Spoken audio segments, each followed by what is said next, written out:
Gentleman from Fairfax, Mr. Hull. Would the gentleman be so kind as to yield for a question? Mr. Speaker, I'll yield to the gentleman when I conclude my Gentleman, remarks fine. in just a second.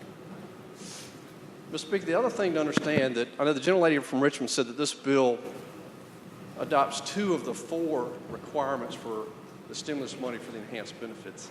That's not quite right. Here's what I mean. Remember, the underlying bill was a trailing spouse bill. That was like one of the 4. That's one of the 4. So actually, the underlying bill, which we've already voted on, I didn't vote for it, but the underlying bill actually is the third leg of that. Even though it's limited, it's less broad than what I think Congress had envisioned. So there's probably some monies associated with that. Probably the most important thing I want to say is that unlike the House bill that we passed earlier, that truly was temporary. It was constructed in a way so that there was an enactment clause that would make the provisions of that go away. We're being asked to make a permanent change with temporary dollars. When the dollars go away, we have to pay the money, or rather Virginia employers have to pay the money.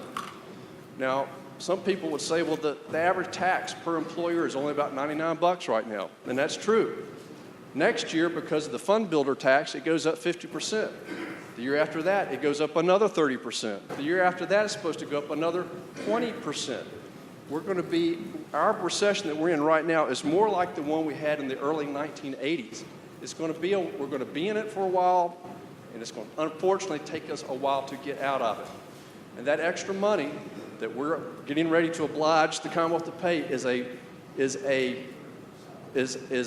burden upon small business. And understand, when we talk about average rates, that's average rates. Smaller businesses pay the highest rates.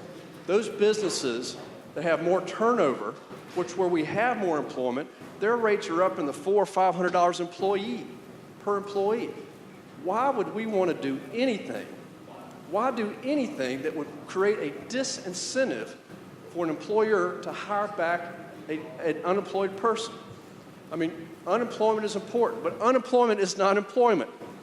The best unemployment program is employment for the citizens of Virginia. Mr. Speaker, I think that this moves us in the wrong direction. It's sort of counterintuitive.